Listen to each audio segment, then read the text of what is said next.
Currently market के अंदर सिर्फ दो ही तरीके के बिजनेस एकदम बूम कर रहे हैं। पहला टेक्नोलॉजी बिजनेस और दूसरा टेक्नोलॉजी इनेबल्ड बिजनेस। लेकिन किसी भी टेक्नोलॉजी बिजनेस को सेटअप करने के लिए आपके पास सबसे पहले अपना टेक को फाउंडर होना चाहिए, तभी कंपनी सक्सेसफुल हो सकती है। लेकिन फिर ये ओला बिना किसी टेक को फाउंडर के इतना ग्रो कैसे करते जा रहा है? इवन जब इन्होंने इलेक्ट्रिक स्कूटर के मार्केट में एंट्री मारी थी, उसके पहले ही इनके CTO that is chief technology officer जो कि थे अंकित भाटिया, उन्होंने कंपनी छोड़ दी थी। लेकिन आज फिर भी ओला पूरे मार्केट में आग लगा रहा है। अच्छा, ग्रोथ में आग लगाने के साथ साथ इनके स्कूटर में अब रियल में आग लगा रही है। ये क्या माजरा है भाई? तो असल बात यह है कि ओला, जिसकी शुरुआत तो हुई थी कैब सर्विसेज से, और आज आप सभी जानते होंगे कि ये इलेक्ट्रिक के स्कूटर भी बनाते हैं, लेकिन असल बात यह है कि ये कोई कंपनी है ही नहीं। ओला कंपनी नहीं है, फिर क्या है?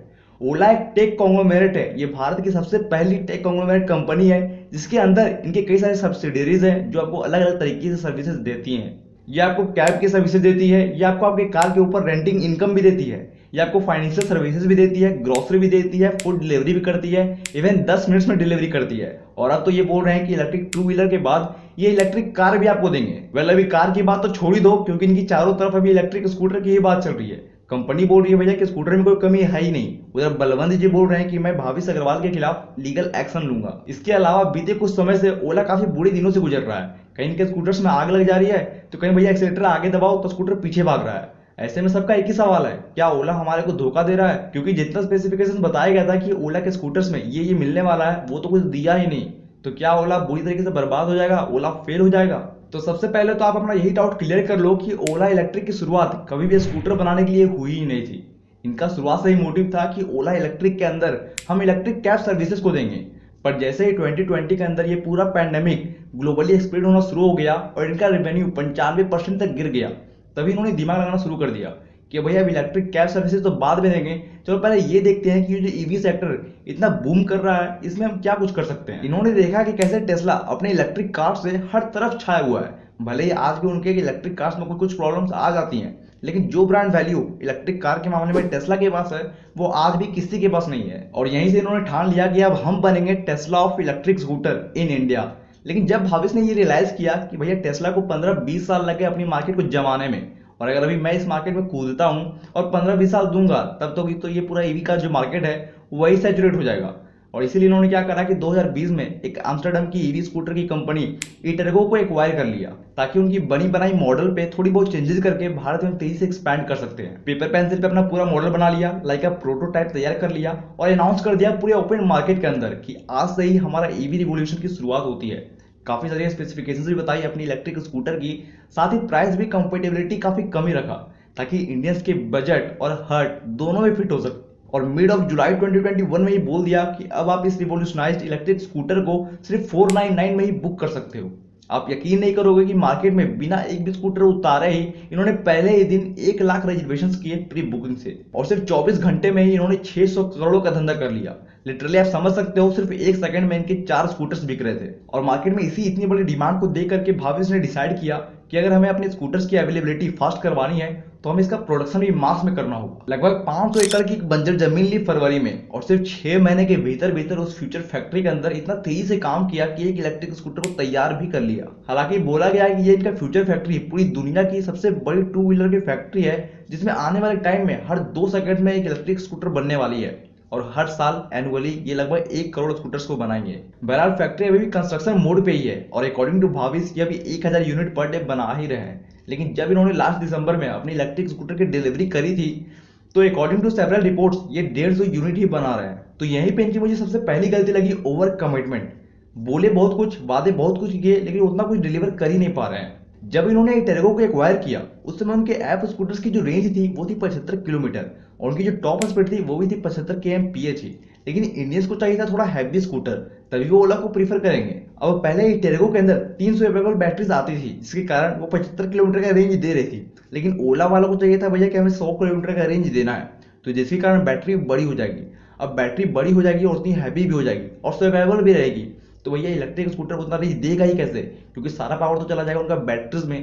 तो इन्होंने क्या करा कि बैटरी को सर्वाइवल ना बना करके फिक्स कर दिया। उसके बाद उन्होंने क्लेम किया कि अब हमारे ओला स्कूटर की जो टॉप स्पीड है वो बन गई है 115 kmph, और इनकी जो रेंज है वो भी हो गई है 181 किलोमीटर। लेकिन अभी ये बोल रहे हैं कि इनकी ओला स्कूटर्स को एक बार फुल चार्ज करने पर ये सिर्फ 135 किलोमीटर का ही रेंज देगी, क्योंकि ARI जो टेस्टिंग बॉडी है, उन्होंने जब इसको चेक किया था तो 181 किलोमीटर उस समय वो दे रही थी, लेकिन ये चीज़ ओला वालों ने कस्टमर्स को ओपनली बताया ही नहीं उस समय, और अभी बता रहे हैं। तो क्या फायदा भैया, कस्टमर्स को तो लग रहा है कि हमें चीट हो रहा है। किसी भी इलेक्ट्रिक व्हीकल के अंदर उनका बैटरी मैनेजमेंट सिस्टम जो है वो बहुत ही इंपॉर्टेंट रोल निभाता है। इन्होंने क्या करा कि अपना बैटरी मैनेजमेंट सिस्टम को अच्छे से टेस्ट ही नहीं करा, क्योंकि इनको थी हड़बड़ी डिलीवरी करने की, क्योंकि ऑलरेडी ये काफी लेट हो चुके थे मार्केट में डिलीवरी करने के लिए। एक सक्सेसफुल BMS को मार्केट में उतारने के लिए उसको हर वेदर कंडीशन में, चाहे गर्मी हो, ठंडा हो, बरसात हो, उसमें उसको टेस्ट करने की जरूरत है, और हर तरीके से टेस्ट राइडिंग करने की जरूरत है कि वो BMS कैसा काम कर रहा है। लेकिन भैया उतना इनके पास समय था कहाँ कि हर वेदर में इसको टेस्ट कर सके। इटेरगो के जो स्कूटर्स बनाए गए थे वो एम्स्टर्डम के वेदर को ध्यान में रखते हुए बनाए गए थे, क्योंकि वहां पे इंडिया के कंपेयर में इतना गर्मी होता ही नहीं है। अब इंडिया में इतनी गर्मी है, और इनकी इलेक्ट्रिक स्कूटर्स में जो इतनी बड़ी मोटर चल रही है, इतनी बड़ी बैटरी चल रही है, उसको भैया ठंडा करने के लिए कूलिंग फैन लगाना चाहिए था, जो कि इनके स्कूटर्स में एक भी कूलिंग फैन नहीं है। और इसलिए देखा जा रहा है कि इनके इलेक्ट्रिक स्कूटर काफी जल्दी हीट हो जाते हैं, या फिर कभी कभार तो भैया बॉम्ब ब्लास्ट करके जलने भी लग रहे हैं। वैसे मुझे नहीं लगता है कि ये कूलिंग फैन दे भी पाएंगे, क्योंकि अगर इन्होंने कूलिंग फैन दिया तो भैया फैन किससे चलता है? फैन चलता है इलेक्ट्रिक पावर से, और इलेक्ट्रिक पावर स्कूटर के अंदर कौन देगा? वो देगा बैटरी। तो भैया बैटरी जो है कूलिंग फैन को पावर देगा, या फिर गाड़ी चलने के लिए वो मोटर को पावर देगा। तो अगर वो करेंगे तो इससे क्या होगा कि इनका रेंज घट सकता है, जो कि अभी 135 किलोमीटर दे रहा है वो और भी घट सकता है। एक और जो मुझे इनकी सबसे बड़ी गलती लगी ओवर कमिटमेंट को लेकर के, कि इन्होंने जो भी फीचर्स बताए कि भैया ब्लूटूथ होगा, नेविगेशन होगा, या फिर म्यूजिक सिस्टम होगा, जितने बड़े बड़े वादे किए वो इन्होंने अभी तक दिए ही नहीं है। हालांकि इनके जो कुछ कुछ अपडेट्स है वो OTA अपडेट के जरिए मिल रहे हैं लोगों को, और तभी आप देख रहे होगे कि जो कंप्लेंट पहले कस्टमर्स की भरमारी में आ रही थी वो थोड़ी बहुत कम होती दिख रही है। अगला रीजन है over diversification leads to destruction. आपको पता है ओला के स्कूटर्स मार्केट में आने में इतना डिले क्यों हो रहे हैं? ऑफ कोर्स कई सारे रिसर्च चल रहे हैं और टेस्टिंग चल रही है इसी कारण, लेकिन जो सबसे बड़ा मेन प्रॉब्लम है वो है इनकी टॉप मैनेजमेंट की एग्जीक्यूटिव्स। ये बात आपको पता ही है कि कस्टमर इज ऑलवेज किंग, लेकिन ये बात भी आपको नहीं भूलनी चाहिए कि your employees is your kingdom.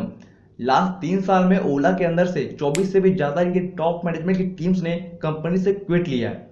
और पता है इसका कारण क्या है? खुद भावेश, मैनेजमेंट और कुछ एम्प्लॉयज का कहना है कि भावेश एक स्ट्रिक्ट डेडलाइन सेट करते हैं किसी भी काम के लिए, मतलब कि अगर आज ये काम दे दिया है तो वो काम होना ही चाहिए, मतलब क्यों नहीं हुआ, मतलब काफी ज्यादा इनको हड़बड़ी रहती है हर काम को लेकर के। अंकित भाटी जो कि ओला के अंदर को फाउंडर थे, एक एप्लीकेशन के अंदर ग्लिच चल रहा था, वो उनको ठीक करने की बात कर रहे थे, लेकिन भावेश उनसे काफी ज्यादा मिसबिहेव किए, वो भी ओपन मीटिंग्स में, पब्लिक मीटिंग के अंदर। हालांकि ओला ने इस चीज को डिनाई किया है, लेकिन एक फॉर्मर एम्प्लॉय ने यहां तक बोला है कि भावेश को इतनी हड़बड़ी रहती है कि भावेश यही सोचते हैं कि अगर 9 महिलाएं एक साथ प्रेग्नेंट हो जाए तो वो 1 महीने में ही बच्चे को जन्म दे सकती हैं। और भैया हड़बड़ी में तो गड़बड़ी होना तय ही है, इसलिए आप देख रहे होंगे कि इनके स्कूटर्स कभी अगर एक्सीलेटर आगे दबाओ तो पीछे भाग रहे हैं, कभी रिवर्स गियर लगाओ तो मतलब पीछे जाना चाहिए तो आगे भाग रहे हैं, कभी इनके होम डिलीवरी पे जब स्कूटर्स पहुंच रहे हैं तो उसमें डेंट है, स्क्रैचेस लगे हुए हैं, किसी स्कूटर में तो छेद तक है। मतलब कि मिला जुला के देखा जाए तो इनको अपनी इलेक्ट्रिक स्कूटर के अंदर हार्डवेयर और सॉफ्टवेयर में दोनों में काम करने की जरूरत है, और साथ ही इनको अभी ओवर डाइवर्सिफिकेशन के ऊपर से भी नजर हटा लेनी चाहिए। सबसे पहले एक वेंचर को सक्सेसफुल बना लें, तभी घुसे भैया ओला डैश के अंदर, ओला फूड के अंदर, ओला स्टोर के अंदर, या फिर ओला कार के अंदर, ताकि डिस्ट्रैक्शन ना हो सके। लेकिन यहाँ पर एक काम ओला ने बहुत ही अच्छा करा है कि इन्होंने 1441 स्कूटर्स को मार्केट से रिकॉल कर लिया है इन फायर इंसिडेंट्स को देखते हुए। तो भाई सीधी सी बात है, इटेरगो को अपने प्रोडक्शन प्लांट को सक्सेसफुल बनाने में लगभग 5 साल से भी ज्यादा का समय लग गया था। यहाँ तक कि एथर को मार्केट में पैर जमाने के लिए 7 से 8 साल लग गए। यहाँ तक कि टेस्ला को भी मार्केट में लीड करने के लिए 15 से 20 साल लगे, तभी वो आज मार्केट में लीड कर रहे हैं। तो हड़बड़ी से काम करोगे तो चलेगा ही नहीं। सबसे पहले अपने फंडामेंटल से फोकस करना होगा, और सबसे ज्यादा जरूरी चीज तो ये है कि आपके जो टॉप मैनेजमेंट की जो टीम्स है उनको रिटेन करना, क्योंकि वही आपके सबसे बड़े साम्राज्य हैं। अगर वो ही नहीं रहेंगे तो कंपनी तो अंदर से खोखली होगी ही होगी, ऊपर से बाहर की जो मार्केट है वो ओपन मार्केट में भी आपकी इमेज खराब कर सकते हैं। वैसे मैं बता दूं कि ओला के स्कूटर में अभी भी काफी ज्यादा पोटेंशियल है, क्योंकि इतने खराबी के बावजूद भी ये जितना स्पेक्स दे रहे हैं, जितनी प्राइसेस के ऊपर दे रहे हैं, करंट मार्केट के अंदर ऐसा कोई भी ईवी स्कूटर दे ही नहीं रहा है। और भाई भाविश अग्रवाल जब इंडिया के अंदर से उबर को हरा सकते हैं कैब सर्विसेज के मामले में, तो होपफुली ये इसको भी अच्छे से हैंडल करेंगे और मार्केट में लीड करेंगे। और एज अ इंडियन हमें भी ऐसी इंडियन कंपनी को प्रेज करना चाहिए जो कि इतनी बड़ी रिवोल्यूशन लाने के ऊपर काम कर रही है। वैसे आप नीचे कमेंट करके बताओ कि आपका ओला इलेक्ट्रिक स्कूटर्स के साथ कैसा एक्सपीरियंस रहा, आप उसको कितना रेट करना चाहोगे आउट ऑफ 10। वीडियो इंसाइटफुल लगा है, पसंद आया है तो जल्दी से इसको लाइक कर लो, चैनल को सब्सक्राइब कर लेना, और बगल में जो बेल नोटिफिकेशन का आइकन है उसको भी प्रेस कर लो, ताकि इसी तरह की नॉलेजफुल वीडियो की नोटिफिकेशन आप तक सबसे पहले पहुंच सके। इस वीडियो के बारे में भी आपका क्या कहना है कमेंट में फीडबैक अपना जरूर देना। मिलते हैं दोस्तों इसी तरह के नेक्स्ट इंसाइटफुल पावरफुल वीडियो के साथ। तब तक के लिए आप सभी खुश रहिए, संतुष्ट रहिए, तंदुरुस्त रहिए। गुड बाय, जय हिंद।